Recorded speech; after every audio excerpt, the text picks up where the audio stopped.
What caused her to become so radical? Her mother and father. They, That's an easy answer. I didn't even have to hesitate on that. why would you do that to them? Do what to them? Cause them to become so radical, kind of all into Well, the black thing. radical is not a negative word. Again, thank you for the opportunity. Bye. Are you about to run? He ran. When times get tough, you need to get proud. No need to look backward. Put your feet on the ground. Stand up. Stand up.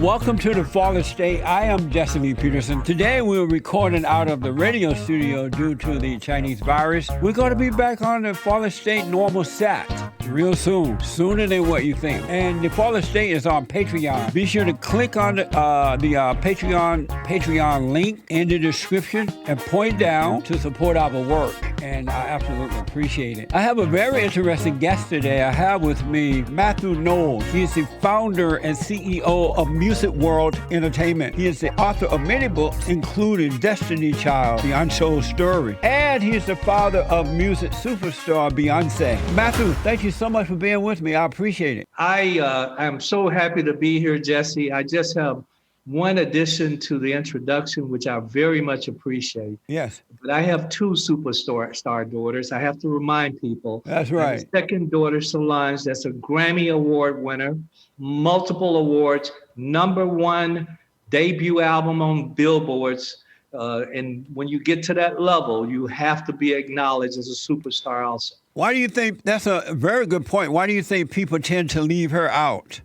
I think people forget. I'm sure, and I was thinking about this, Jesse. It's an interesting you asked. I think people forget with Venus and Serena Williams. They just forget that, Beyoncé and Solange together are the only two sisters in the history, when you make history of music, to have #1 debut albums in the same year. Yeah. And I just bring to people's attention, Solange is successful in her own right and write a lot of those songs we know by Beyoncé and Destiny's Child. Does she feel any personal feelings about that and that people tend to leave her out and the focus is on Beyoncé? No, not at all, because all people don't do that. Yeah. Solange is in that alternative R&B world, and it's a totally different world than the R&B. So she's not in the same lane, successful in her own lane. Right on. So I read that you grew up in Alabama. I did, Jesse. I grew up in Gaston, Alabama. I was just sharing. My brother, he's deceased now, but his name was Jesse as well. Amazing. So it's an honor to be sitting here talking with you. You kind of remind me of my brother, actually. But I grew up in Gaston, Alabama. We're talking in the 50s. I was born in 1952. I, interesting enough, never went to a black school until my junior year of college. So I integrated elementary, junior high, high school, University of Tennessee.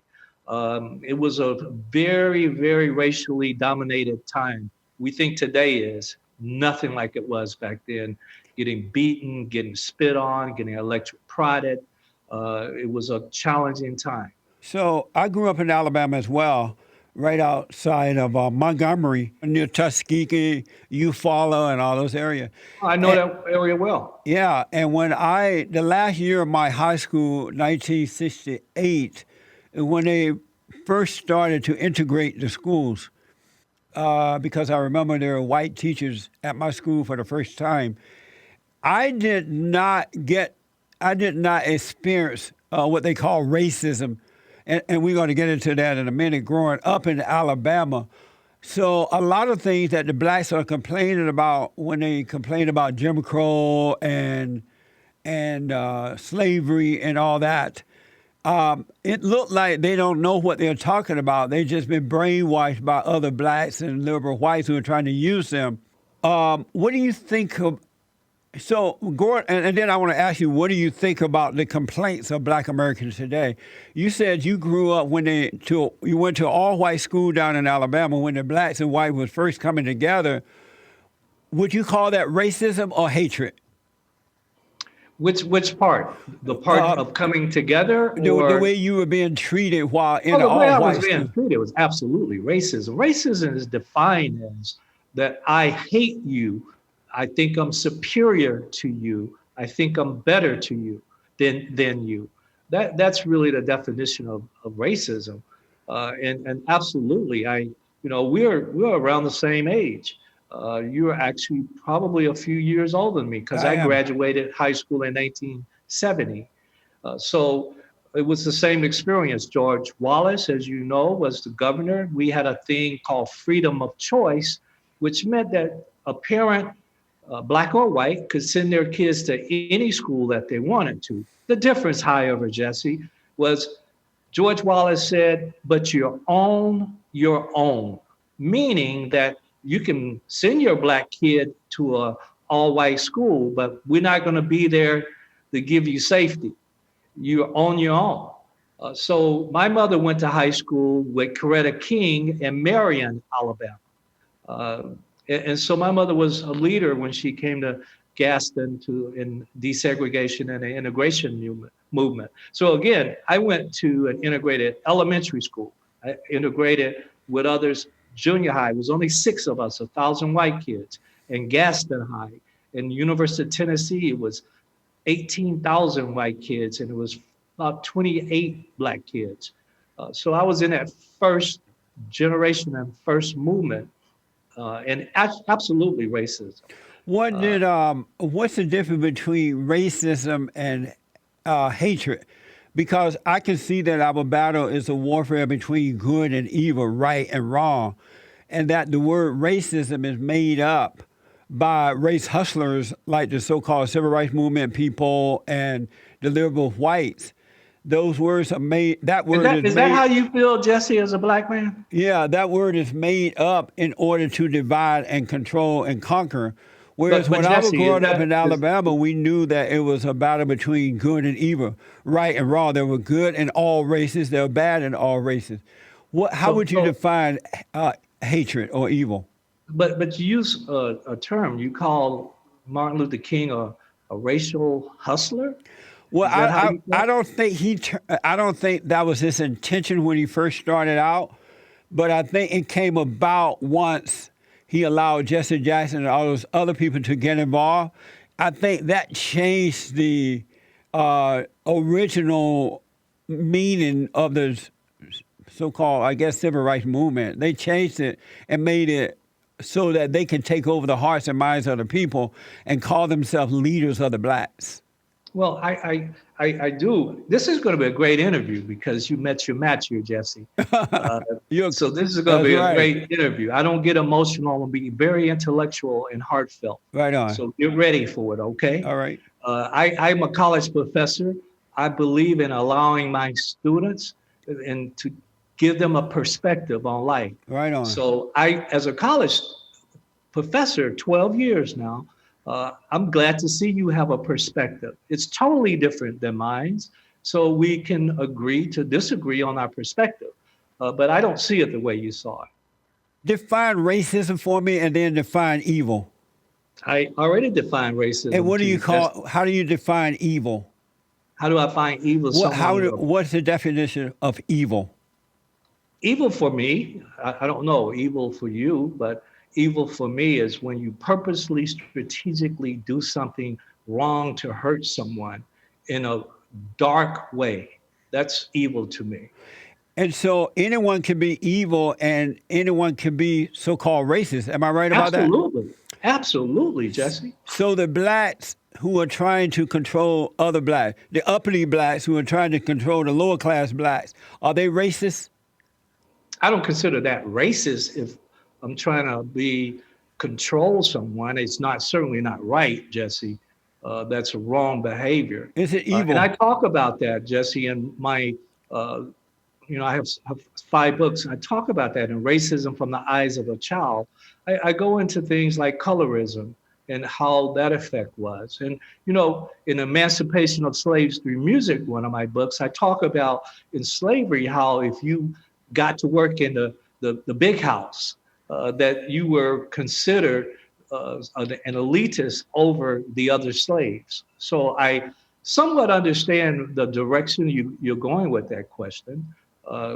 That has happened before in America for blacks, black on black. Yeah. So, am I right when I say that the uppity blacks who are trying to control the lower class blacks, are they being racist toward those blacks? Yes or no?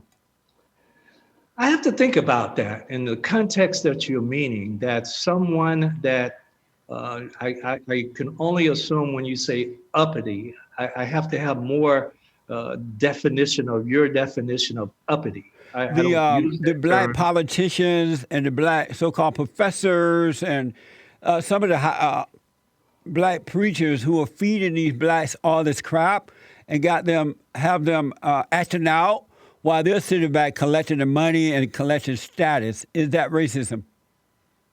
No, I don't. I don't think it might be ignorance, but I don't. I don't agree with you that professors and ministers would be defined as uppity. I would define them as possibly leaders in their community. I would define them as educated. I would define them. We can't give a whole blanket definition, even racism. We can't say every white person is racist. We can't say every successful black person is uppity. That would be disingenuous to do that. Why we didn't, when I was growing up down in Alabama there, we didn't need leaders as people. We have families, we have fathers and mothers and grandmothers and grandfathers, and they were our examples growing up. Once we became adults, we didn't need leaders. Why do blacks need leaders? What happened to them that they can't lead their own lives? Well, I think, Jesse, I study a lot in organizational culture. Leadership is needed in all aspects. We have leadership in our family. We typically, that leader is the man in the family. We have leaderships in corporation. That's typically the president or chairman of the corporation. We have leaderships in churches. That's normally the minister. So leadership is certainly required because that's who brings people together. That's the person that gives the direction of and has empathy for the people that work with them. Leadership is certainly required. There's leadership in your organization. That's someone, you didn't do the microphones today. Someone else did that. Right, but I'm not their leader. They work for me. But I'd like to know what happened to the blacks that even the men act like the women. I understand the woman need a man over her to guide her the right way to go. Otherwise, she goes out of control. But what happened to the black men that they act like women and they look to somebody to lead them? You mean currently the younger generation? Because I don't see that in my. I'm 68 years old. I don't see that in my generation. Right. Well, from your generation down, from our generation, that's when it seemed to have started. What happened to the black men that they would look to another man to lead them? How did they lose a sense of self-control? I understand your question better. I don't think leadership. I don't think leadership is defined by gender. You have many women that are effective leaders. Really? Absolutely. Can you name one? Well, the president of Xerox Corporation. You've heard of Xerox before, right? I know, but she's not a leader. She worked for Xerox. She's not currently, but right, she was. But she has to follow the manual. She's not like a leader. A leader is someone who is the light of a family. The man is the head of his wife and children. And are we talking in a family setting leadership? No, I'm talking in a non-family. The blacks are looking to the black men are looking to other men and women to lead them. It's just so abnormal. And it's the blacks who are the only ones that are living that way. What happened to them along the way? What do you call the president of the United States? Is that person a leader of the country? he represents the country. He looks out for what is best for the country, but he's not an individual leader of anyone. But looking out what's best, is that not leadership? Part of leadership? Yeah, but it's nothing direct. You know what I'm talking about. Like the blacks, they look to Jesse Jackson, Al Sharpton, Louis Farrakhan, the Wicked Witch of the West, Maxine Waters, the NAACP. They're out riding and carrying on now like animals instead of being common sense kind of people. Jesse, What happened to them? Jesse, I can't subscribe to that type of dialogue and behavior. I have a different view than yours. I think it's important as Black people that we uplift and uphold each other, especially in these challenging times. We certainly don't need right now, this moment, in all of the challenges of the coronavirus and all of the challenges that we've heard of just recently in Minneapolis, in Georgia, in Louisville, Kentucky. We don't need this type of dialogue. It's very dangerous. We should be uplifting our Black people right now. Who is leading the blacks who are supposed to be leading other blacks? Who are leading them? Currently, who's leading them? Yeah, who leads Jesse Jackson and the NAACP? Like Jesse Jackson and I'm sorry? who are leading. Just like, I mean, when you say that, you're saying you define Jesse Jackson and Al Sharpton as Black leaders. So your question is who's leading them? Who's giving them direction? Right. I don't know. You would have to ask them that. I don't know if there's someone leading them. I'm not aware of that. That's a very good point. I want to move on, but that's a good point because if I was the blacks, I would ask, if you're trying to be my leader, who is leading you and who is leading that person?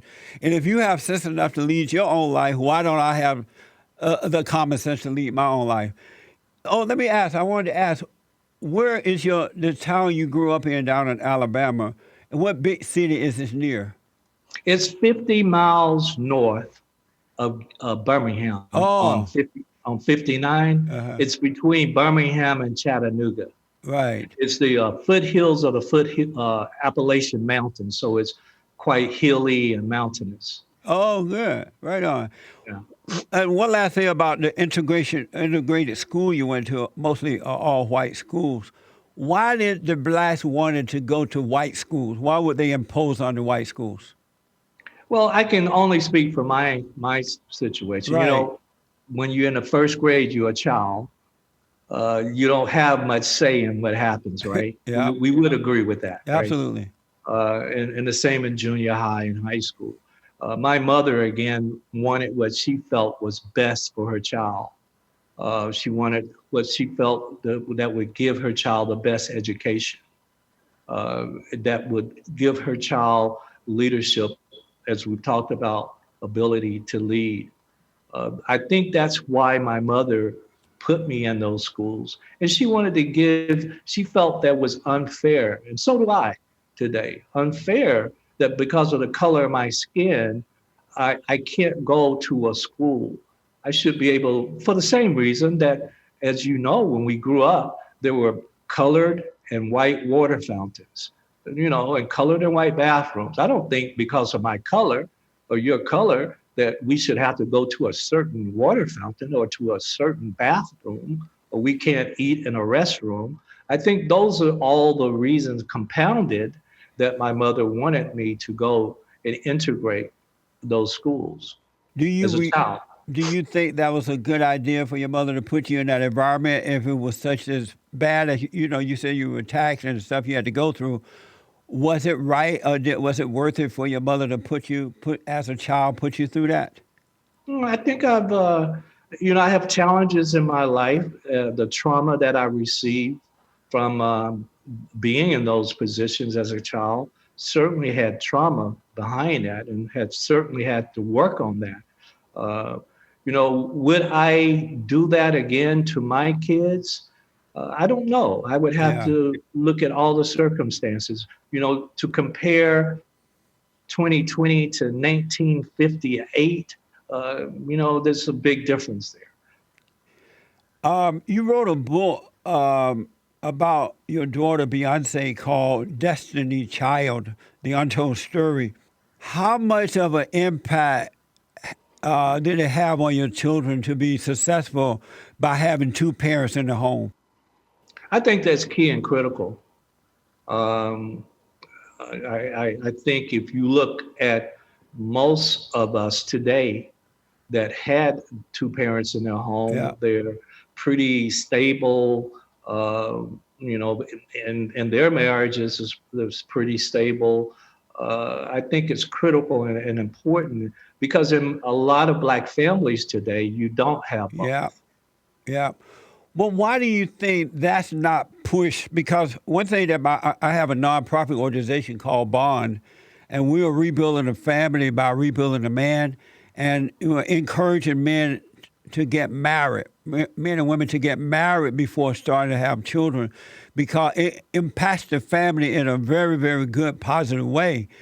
Why do you think that's not pushed today by the so-called leadership of the blacks?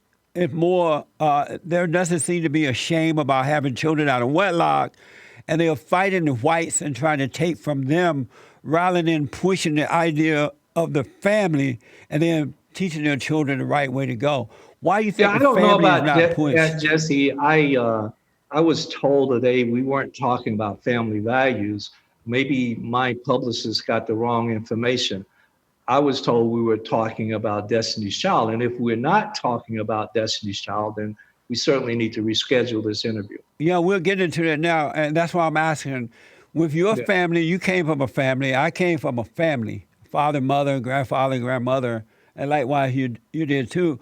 My son is doing very well, and so is your Good. kids are Thank doing very you. I well. congratulate you for that your son is doing well. Yeah, and so my question, by you being a professor and you out there and you see what's going on, why do you think the family is not being pushed in the Black community today? I don't agree with that family is not being pushed. But again, Jesse, um, that's not why I'm here today. That's not my purpose. Again, I have a quite a busy schedule. If we're not going to talk about Destiny's Child, I just really would like to end the interview. But we are talking about it. We're talking about the success of your kids due to having a family. Am I right? No, the success of my kids, that's a very good approach. I like that. The success of my kids having a mother and father in the family. But we've already covered that. I think the role of a good parent is to guide their kids, not to direct their kids. And for them to learn, our kids learn from our failures and our Yeah. successes. We didn't always have successes, we had Right. failures also. So I certainly agree with you, Jesse, that it's important to have that family. I don't think that we live in a culture and a society, Black folks or white folks or brown folks, that don't see or understand the importance of family. I think we live in a society today, and this is not a Black or white or brown thing. It's just values have changed. My grandfather's values were different than my parents' values. And I think that has a lot to do with the current day that you live in, that we can't compare and look back in a rear view mirror and say one was better or worse than the other. We didn't have technology when I grew up. I didn't even have a cell phone. We had a three-party line, as you probably remember that Yeah. growing up in Alabama. I remember Probably that. most people we talk to wouldn't have a clue what we're talking about, Yeah. right? Yeah. But all of that is changing. And I think the more that folks talk about it in a positive way, and you're right, a lot of the success, because when we went into the music industry, it's an industry, and the whole artistic industry, a lot of those artists, this was their way out. Just like for sports, it's their way out. We were fortunate for our kids, it wasn't the way out for them. We would have been just fine if they never went into the music industry. Right. I always joke and say, if my kids said they wanted to be a doctor, Jesse, I would have told them, hey, go to medical school. And when you get out, I would have bought a hospital. That's right. You know? That's amazing. Are you a Christian? I believe in faith. I don't give it titles. Oh, see, I believe in faith. I believe in the universe. I believe if the evil that we do comes back to us in karma. I don't give it titles. I've been growing up a Baptist. yeah, I was talking about this just last night. When I married my former wife, one of the parts of that was I had to become a Catholic. So I was a Catholic. yeah. We found, as a family, we founded a Methodist church that I think currently has about 15,000 members. So I'm spiritual. I believe in faith along with science, and I believe in karma and universe. I don't believe in giving it titles, Baptist, Christian, Muslim. I just believe in doing the right thing in my life. In your book, I believe you wrote that Beyoncé, the girl group that Beyoncé belonged to at one time, went on Star Search, and you said that the judges were all old white men. What did you mean by that? Well, I meant by that was, for those that don't know, Star Search is like American Idol today. So I wasn't the manager then. I had nothing to do with the group other than they asked me, the managers of the group, they asked me to come to carry the bags, the luggage, because they had so much luggage that they literally got a separate bedroom just for the luggage. So I helped them with that. Right. But I told the managers when I saw who the judges were, we're talking 94, 95, somewhere in there, maybe 93. But the judges were all white, and the song that the managers elected had a part that Beyonce would sing, a part where Kelly would sing, and a part where one of the girls would rap.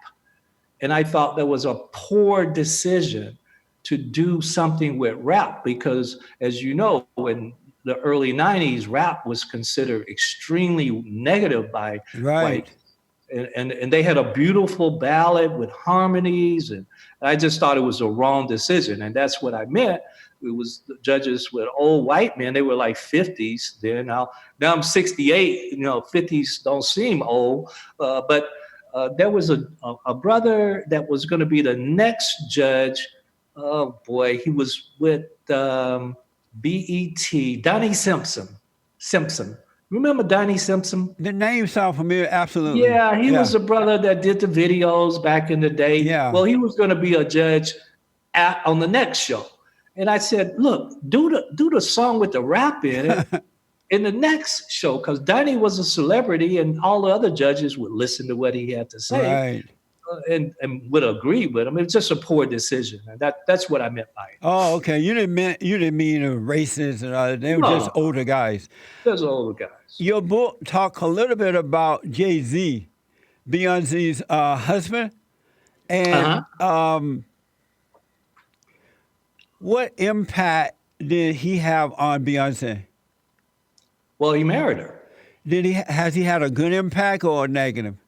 Oh, he's had a positive impact. I have nothing but wonderful things to say about Jay-Z. I really just recently have really had the time to spend before the coronavirus and before. But Jay-Z is a smart young man. He loves his family without a question.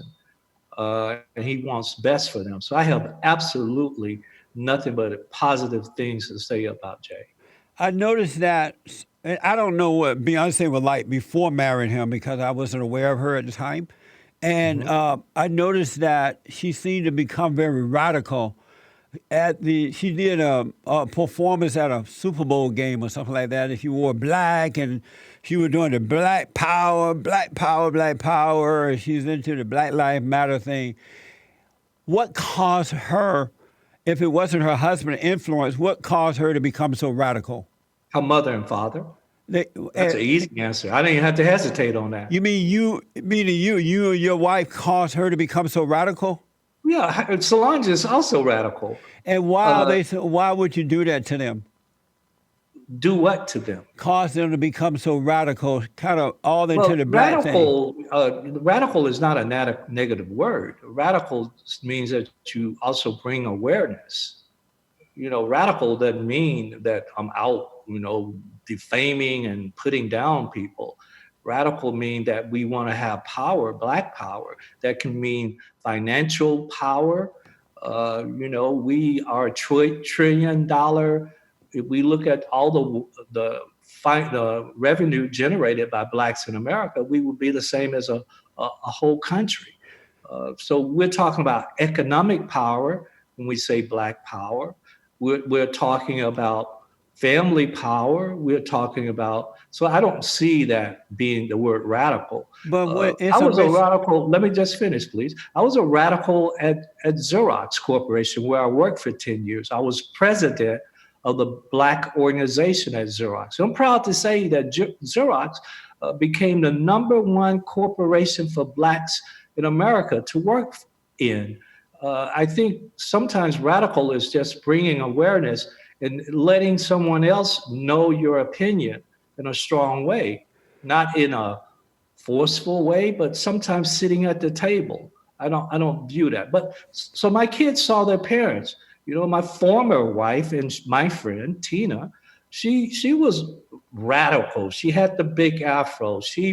I went to Fisk University after going to University of Tennessee. We were very radical. We had amazing.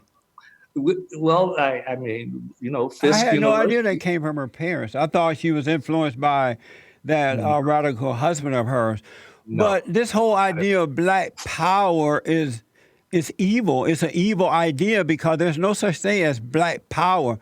Black people can live as people just like normal people if they want to work hard and have a lot of money and live in certain places.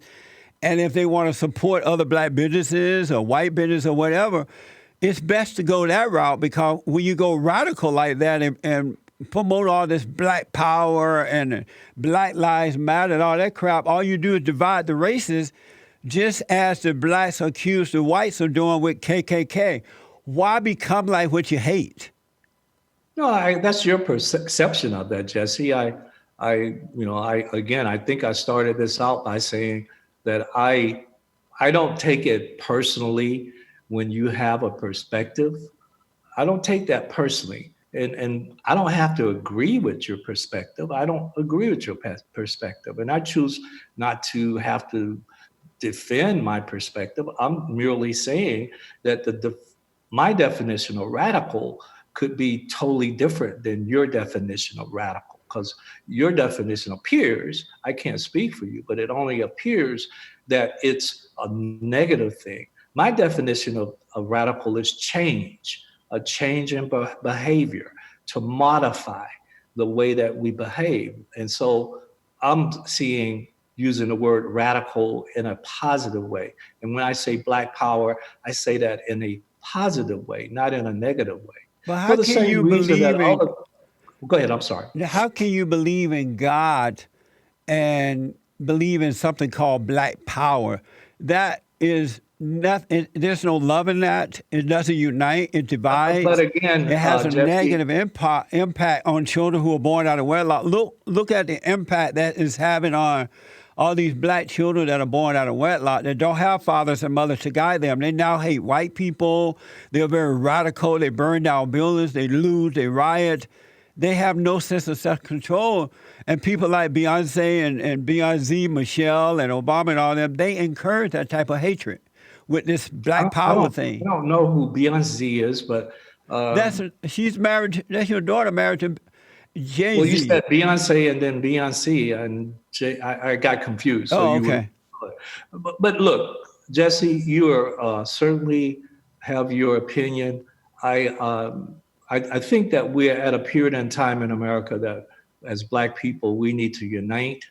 In my opinion, we're in a period of structural racism when we look at poverty level of Black people, when we look at the education, when we look at housing, when we look at our health and wellness and how we lead in most categories of death, when we look at the justice system and all the things and the number of Black men in prison, that we need to unify, not divide.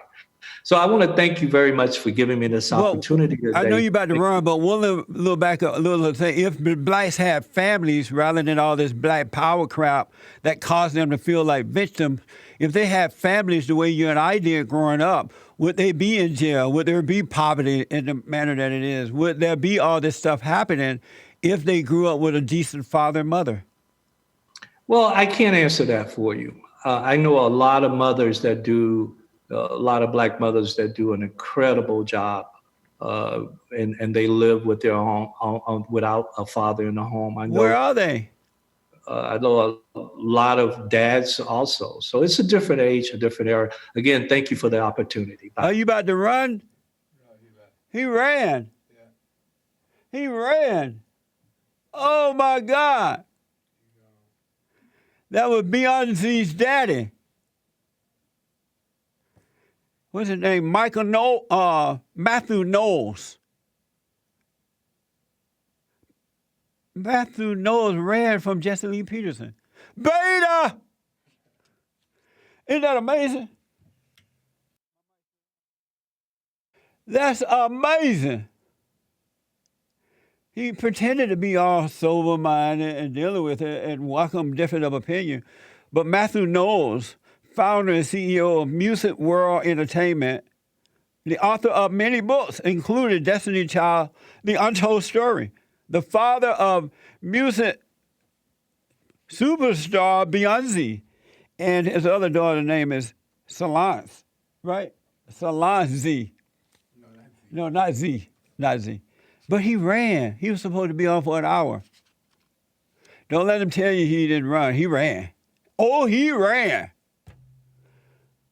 I am dumbfounded. And we from Alabama. Mathew Knowles ran from Jesse Peterson because he didn't want to be honest. That's what it was. About why Blacks are acting this way. If they had families the way he and I did growing up. Is that all right? Why they looking weird? That's good. Why, if Blacks had families, fathers and mothers, grandparents and all this, an example, would they have done well in life as well? He didn't want to answer that. Amazing. He didn't want to talk about his radical children. I didn't get a chance to put him in the hot seat. Oh, I guess he was in the hot seat. That seat was burning. That's why he ran.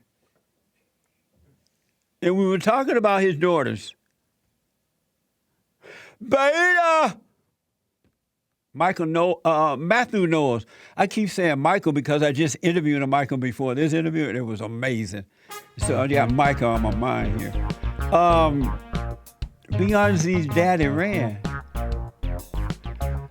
That's it for that interview, folks. Let me know what you think about it. And don't forget to like, follow, subscribe, tweet, share, and go to our store there, TheFallenState.tv store, and purchase a lot of good stuff. And The Fallen State is on Patreon.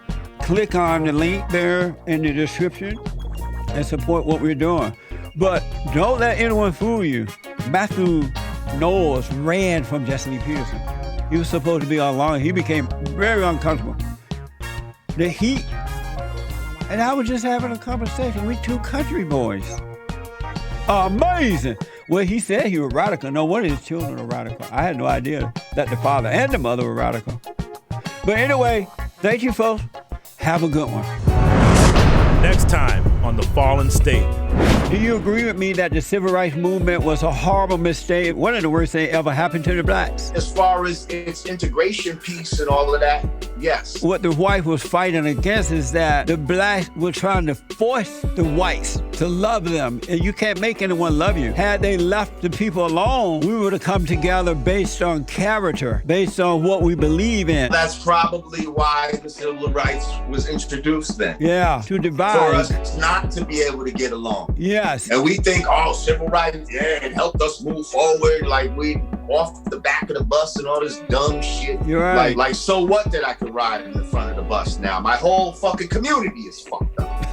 These people are the masters of twisting things around. Lord Jamar of the hip hop group Brand Nubian. Another victim in this perfect system, broken and cold.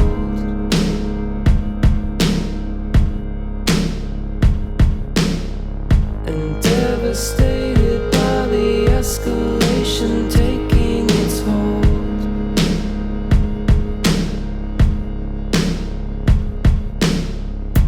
Where are we headed now?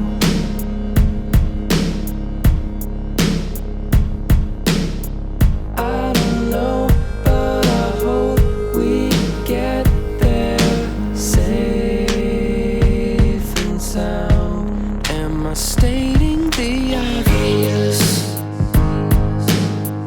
Why is it always this hard for us? Should we continue to let tear us down? Thanks for watching The Fallen State. We need your continued support. Donate to my nonprofit here. Subscribe and like the videos here. And tell everybody and their mama about the show. This time